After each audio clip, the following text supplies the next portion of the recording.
The Thugs were a notorious criminal group that operated in India for several centuries. Also known as Thuggees or Feringheas, the Thugs were known for their ritualistic murders of travelers, which they believed were sanctioned by the Hindu goddess Kali. The Thugs were active throughout much of India, and their operations were facilitated by the country's vast network of trade routes and highways.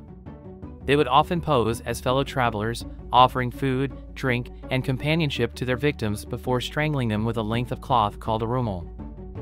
The Thugs were a clandestine organization, and they operated with a strict code of conduct and a complex system of signs and signals. They had their own language, known as Ramasi, which was used to communicate with other members of the group without arousing suspicion. Thugs were known for their expertise in strangling their victims with a length of cloth or a rope, known as a rumal. They would often befriend travelers on the road and gain their trust before attacking them and robbing them of their valuables. The origins of the Thuggee cult in India are not entirely clear, but it is believed to have emerged in the late medieval period. The word Thuggee is derived from the Hindi word thug, which means cheat or thief, and it is likely that the practices of the Thugs evolved from a combination of banditry and religious ritual. Some historians believe that the Thugs were originally devotees of the Hindu goddess Kali, who was associated with death and destruction. They believed that by killing people as a sacrifice to Kali, they would earn her favor and protection. Over time, the Thugs developed a sophisticated system of deception and murder, which allowed them to operate with impunity across much of India. The first British accounts of the Thugs date back to the early 19th century, when the British East India Company was expanding its presence in India. The Thugs were seen as a threat to British trade and colonial rule, and the British made a concerted effort to suppress their activities. The Thugs worshipped the Hindu goddess Kali, whom they saw as the patron of their profession.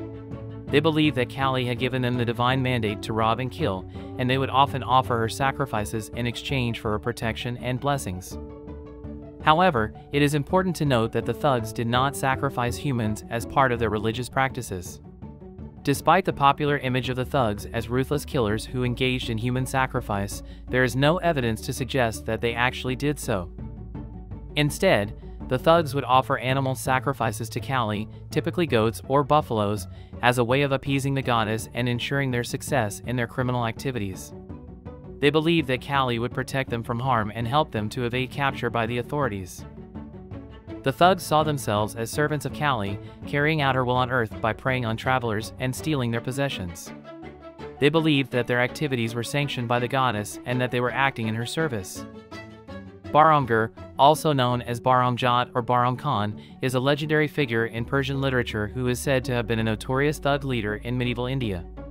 His story has been told and retold in many different forms, including poetry, prose, and drama.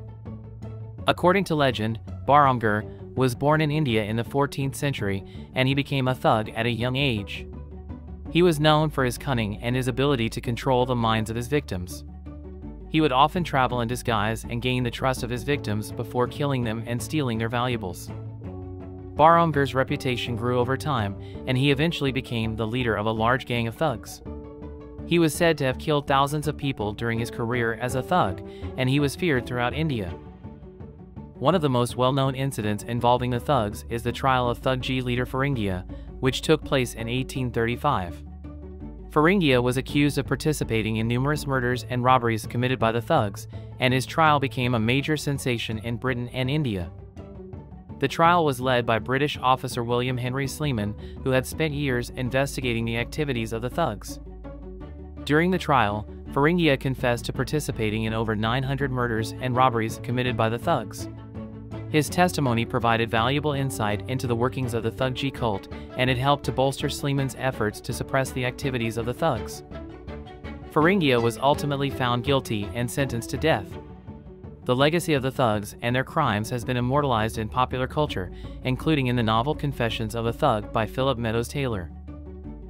Another famous incident involving Thugs and Britishers is the massacre at Deeg that took place in 1805. Deeg was a small town in northern India that was under the control of the local ruler, the Maharaja of Bhartapur. During the early 19th century, the British East India Company was expanding its control over India, and it had set its sights on Bhartapur. The Maharaja of Bhartapur was wary of British encroachment, and he had allied himself with the Marathas, a powerful group that opposed British rule. In 1805, a British force led by General Lake was sent to conquer Bhartapur. The British troops were passing through the town of Deeg when they were attacked by a large group of thugs who had been hired by the Maharaja to help defend the town. The thugs launched a surprise attack on the British force, killing dozens of soldiers and civilians. The British were taken by surprise and suffered heavy losses before they were able to regroup and fight back.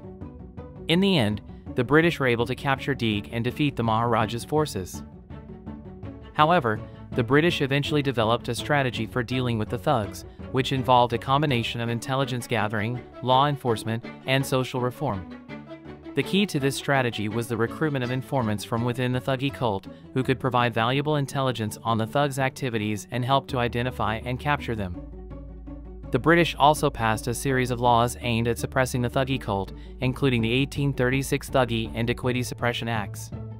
These laws made it a criminal offense to be a member of the Thuggee cult or to participate in Thuggee activities, and they established special courts to try and punish Thuggees.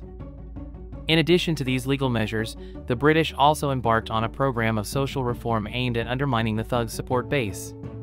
This included the establishment of schools and vocational training programs for the children of thugs, as well as efforts to improve the economic and social conditions of the communities where the thugs operated. Over time, the British were able to break the power of the Thuggee cult, and by the mid-19th century, Thuggee activity had largely ceased. While the British approach to dealing with the thugs was not always effective or humane, it did play a significant role in eradicating one of the most notorious criminal organizations in Indian history. Despite their reputation as ruthless killers, the thugs were also seen by some as a necessary evil in a society where law and order were often weak or non-existent. Some Indian rulers even employed the thugs as a kind of unofficial police force, using their skills to rid their territories of bandits and other criminals. The Thuggee cult was eventually suppressed by the British colonial authorities in the mid-19th century after a concerted campaign of intelligence gathering, law enforcement, and social reform. However, the legacy of the thugs lives on in popular culture, where they are often portrayed as a fearsome and mysterious criminal organization. Thanks for watching.